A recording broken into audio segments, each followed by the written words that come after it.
It'll be Luke McEvoy to break us off. Not exactly a signature cut break, but it's one I've seen him use every single time. Does cue the ball very, very nicely. It can be a really repeatable break for him. Needs a ball. Not going to get one. I was just thinking, actually, that the way this match was set up works out well for Luke, that they're on the right-hand side of the arena and they won the lag. Because if they could find a ball and make a finish, then it's a free hit for Uncle Dave to then go and win it. Otherwise, it's on Luke's hands by the next 3 frames. The breaking dry, though, changes that. Although they haven't left the easiest. Well, they haven't. Doesn't look like they've left a chance at all. Oh no, Joe can get to this yellow by the 8 ball, so there is a chance on yellows, but it's a tough one.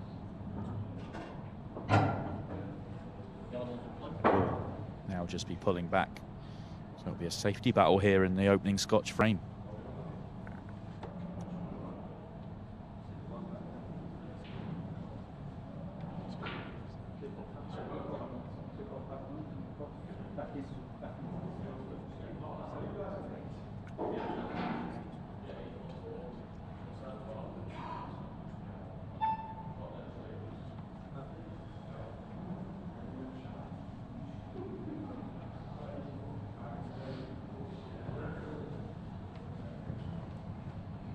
Patience required here.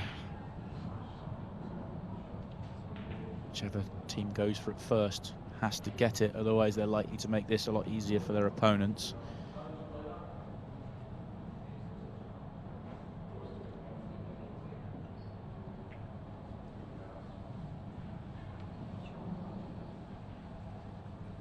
Yeah, I think that's the wise shot from Dave. There was a part of me thinking, do you dangle the carrot a little bit and maybe leave a thin clip on the yellow to bottom left, knowing that you can't play the breakout off that shot? But I think the yellows are dangerously close to being able to go.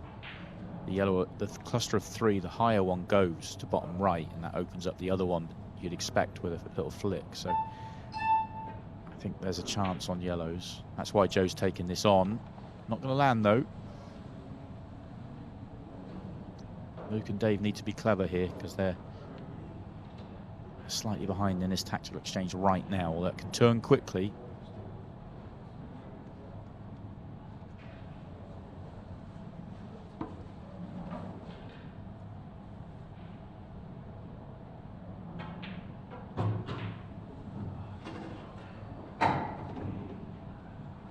I think they're thinking they can go as well.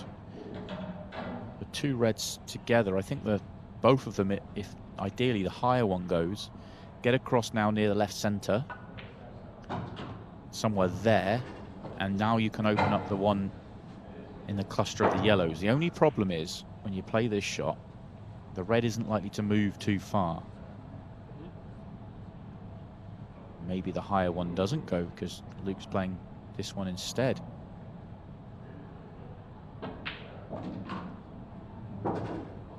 He's played on the higher one, so maybe he just wanted to get that one out of the way, but I'd have been tempted not to, just simply because you want to attack your bad ball as early as possible.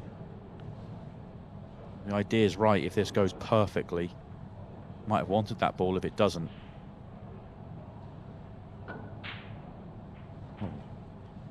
It's a bit of a wide from Dave. I actually still thought he was going to play the top one. It did go.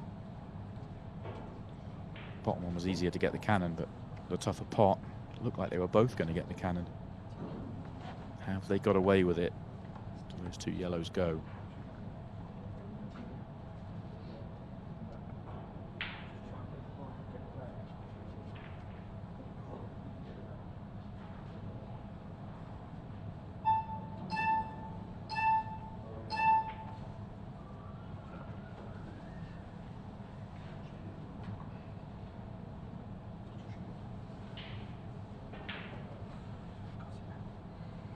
Sure if he was trying to pop that or not, or whether it was a 2-way shot. Would have been on the yellow up the table had that gone in. It's a very good leave now that it hasn't.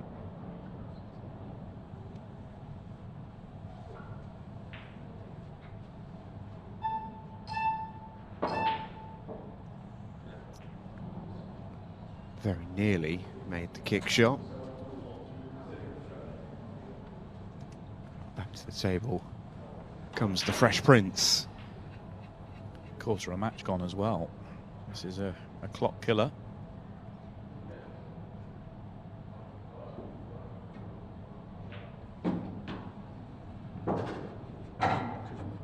They need to make sure here, this should be end of frame. Everything goes.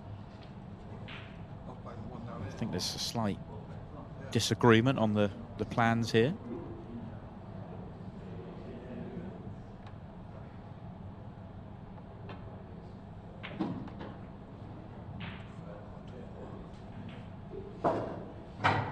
Wanted to be on the one nearest the pocket, playing that cushion first to hit the gap, just slightly over hit it.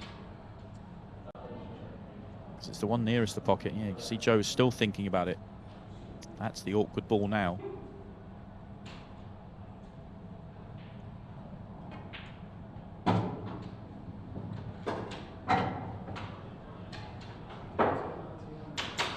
Well played shot from Joe.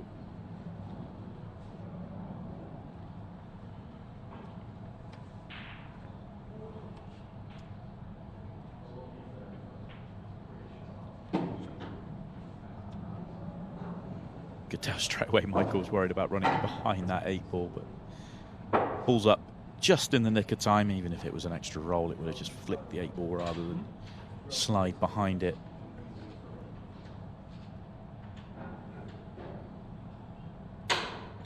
The last yellow is quite a long way low of the centre pocket. There you go, get a better picture of it there.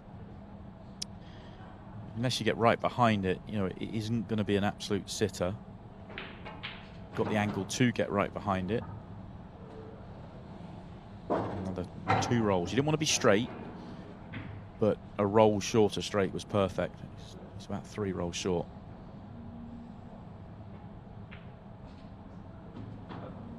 Lovely recovery shot from Michael. Really is a good combination, these two. Worked well here, communicated well.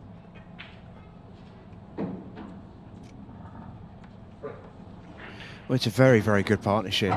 It's probably borderline elite, probably not quite up there with the likes of some of the partnerships that we've seen in this competition, but it's not far. It's the rung below.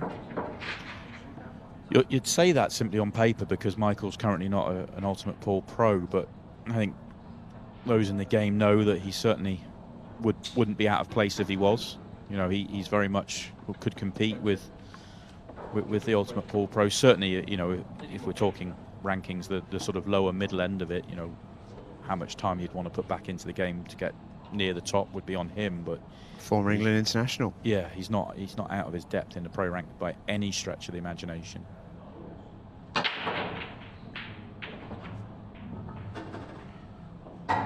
Booming break from Joe Prince.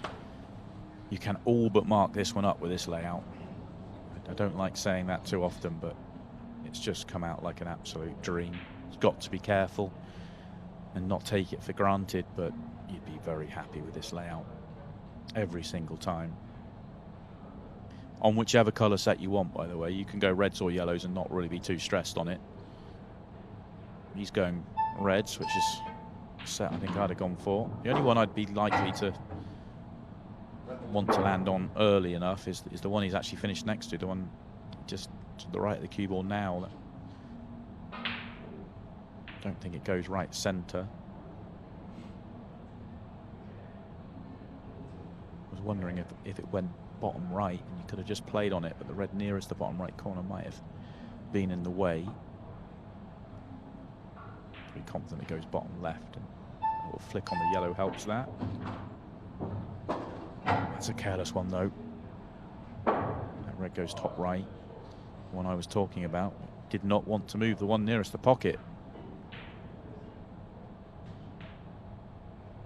Not sure it goes in the centre now. Might have to take it down the table, but that's actually really awkward.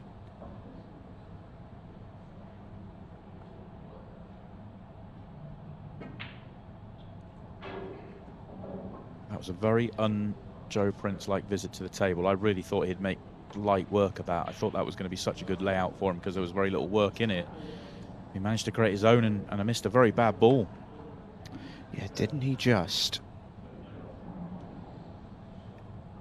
Considering how good his finish was to win the first match, that was the exact opposite. The clearance to win the first match was one of the best we've seen in the whole competition. And that was as easy as it gets and made a complete hash of it. Now up to Dave Halliday to punish.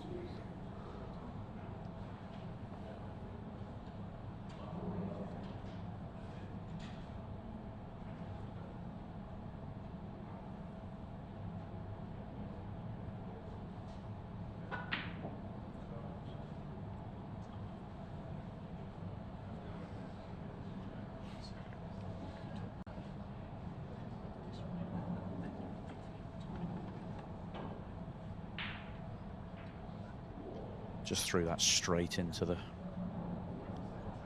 cushion. Played it with a bit of bottom left, threw into the ball, and no good. It was such a good opportunity to counter.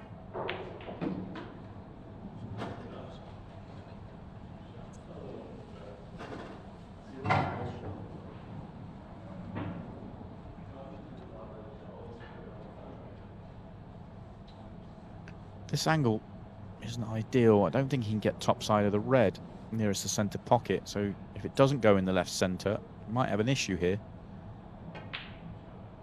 Yeah, the angle was going towards that red. Now, if it does go in the centre, why not play that firmer and get below it there? Because that was the path that would have been on, especially if you play it that little bit firmer and top it through. Now you've got to either get top side of it, or if it goes in the centre, just find a good line. Although the line looks natural.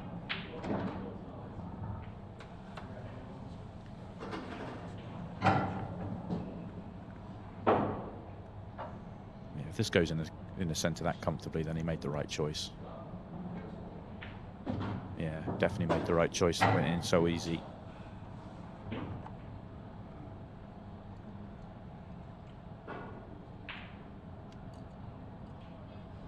A let off for Joe Prince.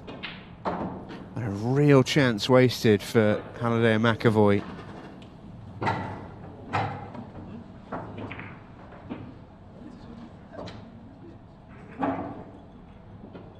Here's when you're playing top quality players, they may give you one chance, they will pretty much never give you two, especially on a visit like that.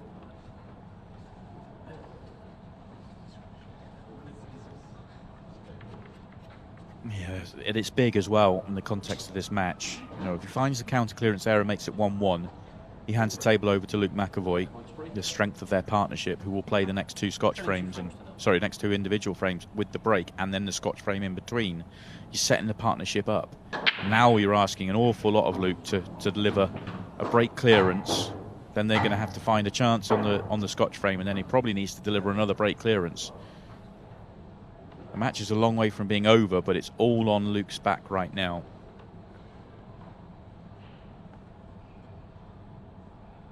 And these yellows are fine. These yellows go.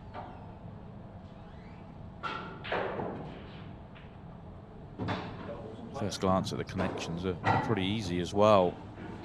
Just the one middle of the bottom cushion, or nearer the middle of the bottom cushion. Just doesn't quite fit everything. So do you want to play the plant? No, he could come underneath and take it the other way around. Another turn down the table would have been perfect, but didn't want to risk snookering himself with the other yellow.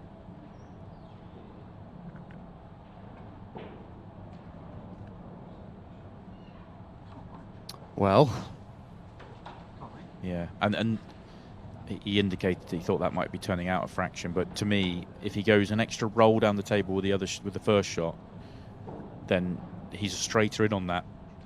He can play it a lot firmer. I'm not saying it didn't roll out. I'm just saying that, you know, you can take that out of play a little bit if he'd played the first shot slightly better, because he dropped it in absolutely pocket weight because he was worried about the cue ball going too far.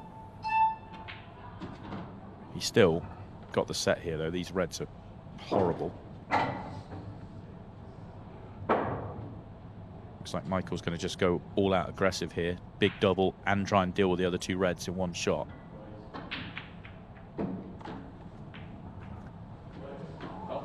Well, that speeds things up. Yeah, doesn't it just? What an incredible ending to the frame. We are going to need to see that one again. That's incredible. I don't blame him for taking this double on, because the Reds are such a big second favourite for the frame that I don't mind the all-out aggression here. But, I mean, it's unbelievable for it to finish like this. I mean, off both jaws for a 3-ball plant is quite the way to do it. All that's done, though, is they would love the 30 seconds to have been taken off, but it's probably cost them 30 seconds to a minute, because he was going to lose the frame off it anyway. Frame 4. Open prints to break. And in 2 frames to 1. Michael's either got no confidence in Joe making a ball, or he doesn't realise this is the Scotch frame. He's very calm, sat in his chair.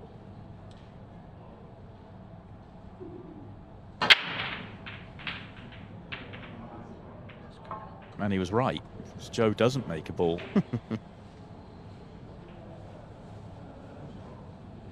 Maybe he knew something we didn't. It's big, though. This frame is huge. It certainly is. Red and yellow nearest the top right, and the one on the top cushion as well. Those are your awkward balls. Red ball's in play. Red at break line as well. Doesn't go top left, does go top right. You can get to it top right. How are you dealing with the others, though?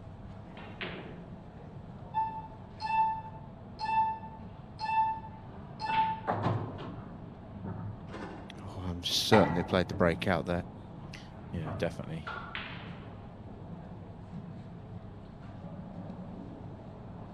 Very, very, very thin on this red, with rakes of right-hand side. Might work. No. Luke's a lot more sensible than I was suggesting. Bump it over the pocket and try and leave it tight.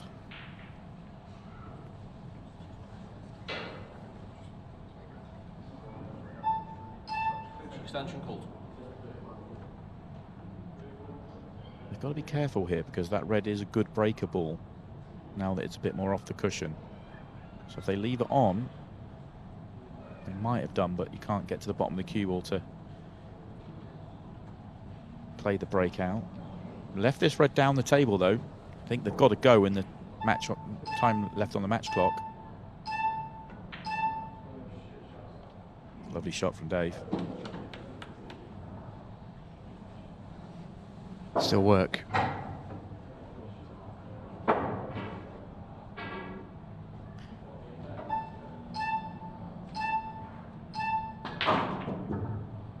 That helps a lot. Are they on a ball? Well, no. Double. They are on a ball, but it's not exactly what most people would consider on a ball. I'm not sure if the cue ball's in the way or this is fine. I think you have to straighten it up somewhat. Great shot. Yeah, now it's good. Now it's very good. Might need another double here. Depends if he wants to float the cue ball around. The double controls the cue ball. Oh, beautiful. Absolute perfection on the cue ball as well. Not just on the red with the perfect half a turn of angle. This is a brilliant out, or it will be, if they can put the next 2 balls away.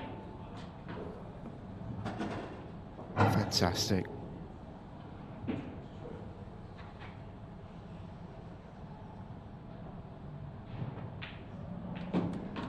Tap of the knee from both opposing players. And, well, fans of the 4-way 6-red shootout have just sat up a little bit. I was thinking, actually, fans of Luke McEvoy and his uncle Dave probably have sat up a little bit here, because it's in their hands right now. From 2-0 down, Luke McEvoy has the break. If he can find a ball, he'll have the chance to steal this one away. Or will it be Joe Prince again? Is he in position to do it 2 matches back to back?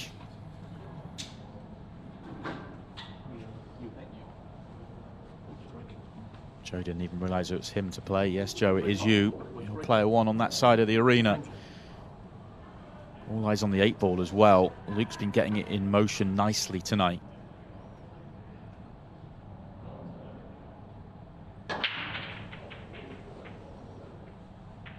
It's another dry break.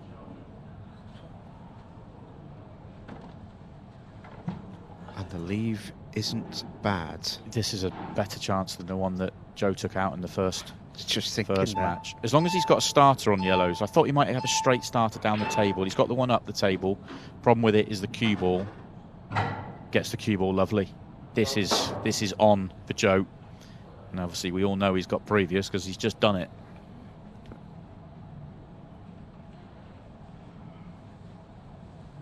Touch thin on this. Cue ball's the key again. Didn't get the bite. Just flicks out far enough. Actually lands lovely on the one in left centre. Just going to take the one down the table first.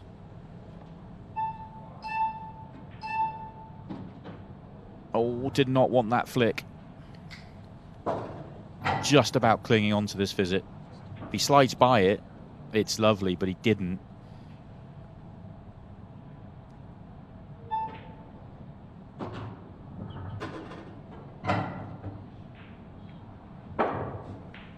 Hasn't had the cue ball in this whole visit. He's still not got the cue ball. 30 seconds. He's timing. He's either very composed or he's mistiming this. In goes the yellow. 25. Can he go stop, stop, stop? He's just off straight the wrong way. If he's dead straight, it's easy. If it's just off straight, it's a half problem. Oh, he's perfect. He's absolutely perfect here. Stop. Stop. And he's not on the 8. Give it a whack. Give it a ride. And it stays up. Back-to-back draws in the middle round of matches.